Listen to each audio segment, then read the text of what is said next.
In today's video, I'm going to share some of my MBA related mistakes so that you can take away something from it and not repeat the same ones as mine.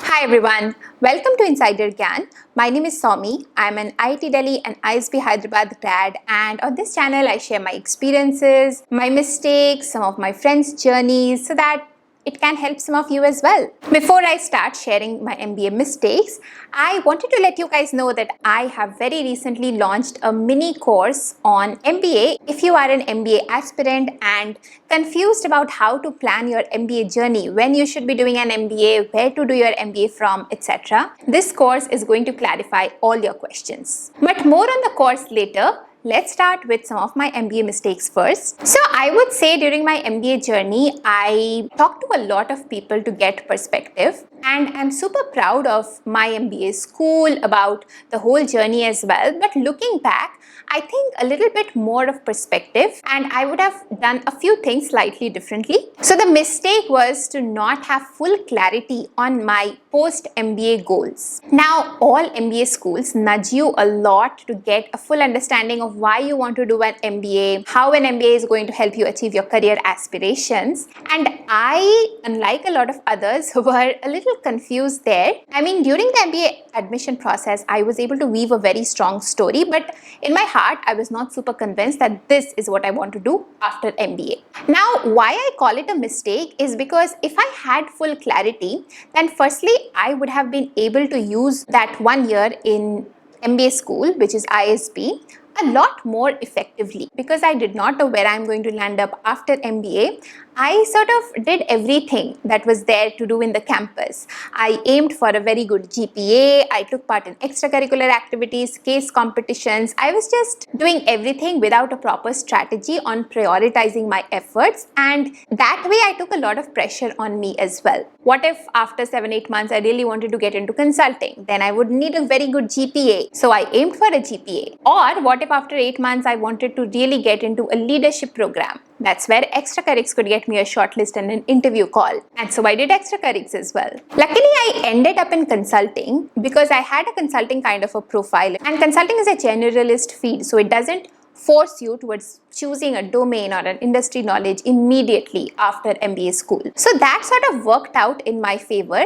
But can you imagine what if I would have ended up in a marketing kind of a field and maybe I would have hated it? That would have been the worst possible place to be in after investing so much money in an MBA degree, right? So don't be like me. Think a little bit through, introspect on where you want to be in the short term. I'm not asking you to think about the long term before you go for your MBA degree. Another thing that has happened for me is also I went to ISB after about 2.5, almost 3 years of WorkX, right? And then I ended up in a generalist field like consulting, where from other colleges, a lot of freshers were joining at exactly my level, which means I did not get any benefit of the WorkX that I had done pre-MBA at all. So had I had full clarity, even if it was getting into consulting after MBA, I would probably have chosen a 2-year MBA program and done it much earlier, like maybe 1 or 2 years earlier. But then of course I did not have clarity, so I thought I'll experiment, I'll get some WorkX and figure it out for myself. And lastly, I did not have a very solid plan on where I'm going to live in the long run, whether it's going to be India or outside India. Now today I live in Singapore, and had I known or I had planned for living within India or outside India, I would have accordingly chosen my MBA degree as well. For example, now that I'm in Singapore, I could have probably gone for an INSEAD or an international B school, which is much more well known, and been a little ahead of my career.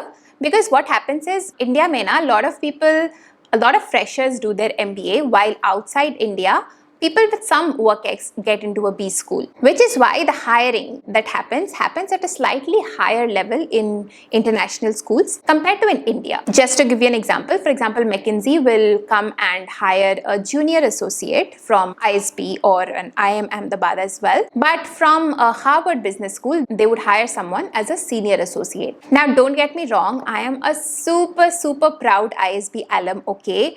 I absolutely love the MBA experience at ISB, and I don't think any IIM or any 2-year degree in India gives you the international kind of an experience, international exposure that ISB gives you. But these are just some of the things which now looking back, I think of that I could have made a better decision at that point of life. Now, I don't want you guys to jump into the MBA bandwagon without having thought it through or to have any regrets like me, say 5 years from now, which is precisely why I have created this mini course. It's called the MBA Matchmaking Blueprint. If you are an MBA aspirant and are thinking of doing your MBA 1 to 2 years down the lane, and maybe you have some questions and confusions, this course is going to clarify all your doubts and will help you answer whether you need an MBA or not, when is the right time for you to do an MBA, and which school you should be going for. It will also give you an idea about whether an MBA is going to make a good financial decision for you or not. In this course, I have shared some very easy to use frameworks which you can just pick and apply on your life. See what your life choices, what your career aspirations are, what life stage you are in right now. Are you a fresher? Are you a senior professional? Based on all of these things, the frameworks that I have shared is going to help you make a decision. Please note, this is not available anywhere else on the internet because all that I've shared in this course is purely based on my insider information and, on-ground realities that I've seen around me, based on me being an MBA alum from one of the top institutes in India, based on hiring a lot of MBAs into the company that I am working for right now, mentoring a lot of MBA aspirants in the last 1 year as a part of Insider GAN mentorship program, and also being an interviewer for ISB. All the details are going to be there in the description box as well as the first comment. So definitely check it out, and if you have any questions, send an email to hello@insidergan.com. Now, before ending this video, I also wanted to share a few things which I think I did right during my MBA journey. And the most important one was, since I did my MBA at about 3 years time frame already, almost 3 years, I think going to ISB was a great decision because it is a 1-year MBA. It did not make me lose one additional year. I mean, going to a 2-year MBA program after 3 to 4 years of WorkX and landing in a consulting job would have been a worse decision than going to an ISB and getting into consulting. And secondly, also was waiting to get into a good reputed school like ISB. So at the end of my final year in graduation, I had a decent percentile in CAT and I did not get a call from ABC, but I got a lot of calls from the other IIMs. At the end of my first year of WorkX as well, I had gotten into one of the tier 1 institutes again, not again one of the IIMs, but another tier 1 institute within India itself. But I chose not to go for an MBA at that time because I really did not want to dilute my undergrad brand. So those are some of the good things that I did by waiting and getting into an ISB. That's going to be all for this video. Please don't forget to check out the course link, and please